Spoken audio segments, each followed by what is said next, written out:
अब हमारे साथ जुड़ गए हैं एक ऐसे नेता जो कि तृणमूल कांग्रेस में थे, अपना 5 साल का राज्यसभा का कार्यकाल छोड़ करके और अब वो बीजेपी में शामिल हो गए हैं। बीजेपी में क्या करेंगे, आइए उनसे जानते हैं। दिनेश त्रिवेदी हमारे साथ जुड़ गए हैं। दिनेश त्रिवेदी जी, सबसे पहले आपका बहुत बहुत स्वागत। हमने आपसे बात की जब आपने इस्तीफा दिया और अब हम आपसे बात कर रहे हैं जब आप बीजेपी में सम्मिलित हो गए हैं। तो मेरा सबसे पहला सवाल, वहां आप करेंगे क्या? हमने एक ही सोचा है, हम लोगों के बीच में रहते हैं और हम कोई नए नहीं हैं सार्वजनिक जीवन में। आज कम से कम 4 दशक हो गया है और हमने अपना जो वैल्यू सिस्टम को नहीं बदला है और उसी वैल्यू सिस्टम से लोगों के साथ अच्छी तरह रहेंगे, मिलजुल के रहेंगे। उनकी प्रश्नों, उनकी तरक्की जो भी हम कर पाए वो करेंगे। और बीजेपी को मैं बहुत बहुत धन्यवाद देना चाहता हूँ कि उनके पूरे परिवार ने मुझे काबिल समझा कि दिनेश त्रिवेदी हमारे लिए उपयोगी होंगे जनता के काम के लिए। नहीं, देखिए दिनेश जी, आप जैसे कि हमने अपने शुरुआती वक्तव्य में भी कहा कि आपने 5 साल का कार्यकाल अपना छोड़ करके आप बीजेपी में शामिल हुए हैं। ऐसे आम तौर पे लोग करते नहीं हैं, तो कुछ तो आपके जहन में होगा, कुछ दिमाग में होगा कि मेरा ये प्लान है, मैं यहाँ ये काम करूंगा, ऐसे करूंगा, वैसे करूंगा। कुछ तो विचार आया होगा मन में कि ऐसे ही बस चल दिया। देखिए, पद के लिए राजनीति नहीं होती। राजनीति के साथ पद आते हैं और वो पद देने वाले आदमी होते, इंसान होते, आम जनता होती है। और यदि हम आम जनता के कुछ काम ही नहीं आ सकते थे तो वो पद किस काम का। तो मैं अपनी नज़र में गिर रहा था कि भाई पद है, 5.5 साल बचे हैं, मगर वो सार्वजनिक जीवन का मकसद नहीं होता है। सार्वजनिक जीवन का मकसद होता है कि आप पहले अपनी नज़र में मत गिरिए। अपने आप में यदि आप रिस्पेक्टफुल होते हैं तभी आप जनता का काम कर सकोगे। और पद प्रोसेस होता है, पद अपने आप में एक डेस्टिनेशन नहीं होता है। ठीक है, यह सवाल मैं जरा दूसरी तरीके से आपसे पूछता हूं। दिनेश त्रिवेदी अपने आप को किस किस्म की भूमिका में देखते हैं? क्या वो केंद्र की राजनीति में ज्यादा सक्रिय दिखेंगे या राज्य की राजनीति में ज्यादा सक्रिय दिखेंगे? पश्चिम बंगाल में अगर सरकार आ जाती है भारतीय जनता पार्टी की, या केंद्र और सरकार के बीच में एक फैसिलिटेटर की भूमिका में दिखेंगे?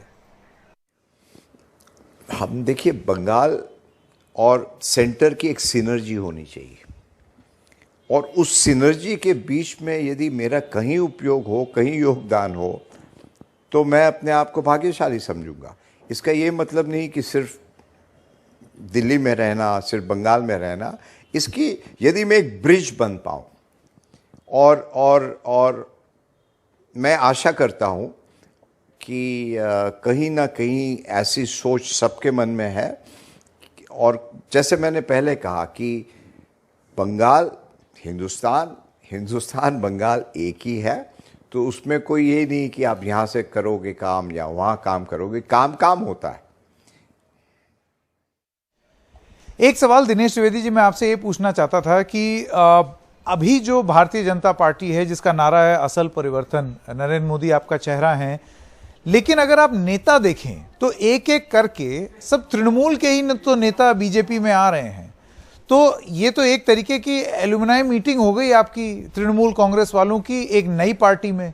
शिवेंदु अधिकारी को देख लीजिए, आप खुद देख लीजिए, मिथुन दा को देख लीजिए, आप सब पहले तृणमूल कांग्रेस में थे और लगातार लोग दर्जन के भाव से बीजेपी में शामिल हो रहे हैं। तो ये बीजेपी थोड़ी है, ये तो एक पुरानी टीएमसी है। देखिए, जब एक विश्वास होता है ना नेतृत्व पे, तब वो एक हवन का स्वरूप ले लेता है। और हवन क्या होता है? हवन होता है जनता की खुशहाली के लिए।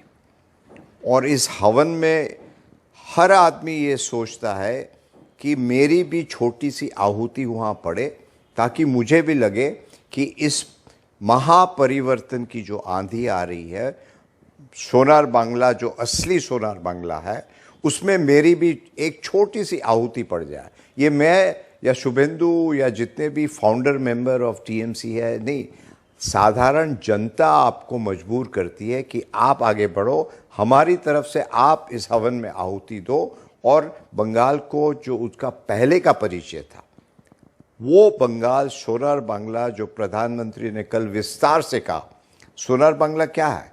यहाँ नौकरियां, यहाँ इंडस्ट्री, कृषि, इंपोर्ट, आज फूड इंडस्ट्री को देख लीजिए, पोर्ट का डेवलपमेंट कीजिए।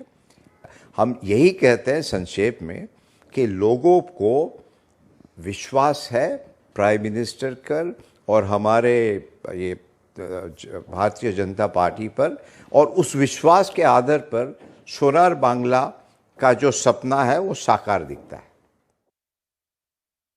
चलिए, जाते जाते आपसे एक सवाल ये पूछ लिया जाए कि क्या दिनेश त्रिवेदी अपने आप को पश्चिम बंगाल के मुख्यमंत्री के तौर पर देखते हैं? हम जहाँ भी छोटा मोटा योगदान मेरा होगा, और मैंने कभी ऐसा सोचा नहीं है। अभी हम भारतीय जनता पार्टी में आए हैं एक सैनिक के रूप से, और जो भी मेरे को दायित्व होगा यहाँ वहाँ, उसका मतलब नहीं कि अभी वो एक तरीके से ये सवाल का जवाब कुछ हो ही नहीं सकता है, क्योंकि ये अपने आप में जिसको बोलते हैं ना कि कोई बेसिस नहीं है, इसका कोई फाउंडेशन नहीं है। हम बहुत खुश हैं जहाँ है और लोगों के बीच में रहे, लोगों के काम करे।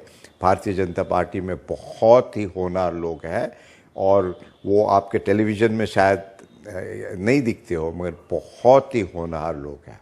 वो मतलब कर्मयोगी है, बहुत सारे हैं, वरना भारतीय जनता पार्टी इतने आगे नहीं आ सकती थी।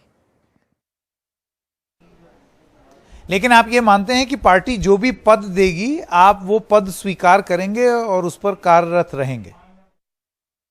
नहीं संकेत जी, मैं तो इस विषय में पढ़ने ही नहीं वाला हूँ, क्योंकि आप भी जानते हैं, हम भी जानते हैं कि ये ऐसी चीज़ें नहीं होती।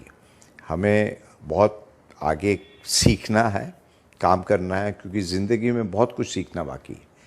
और मैं जहाँ हूँ बहुत ही खुश हूँ, और मैं फिर कहूँगा कि भारतीय जनता पार्टी का ये बहुत ही मैं धन्यवाद करना चाहता हूँ कि मुझे उन्होंने खुले, जिसके कहते हैं ना, ओपन आर्म से गले लगाया है, और मैं उनके आशा पर खरा उतरूँ, यही मेरे विषय है।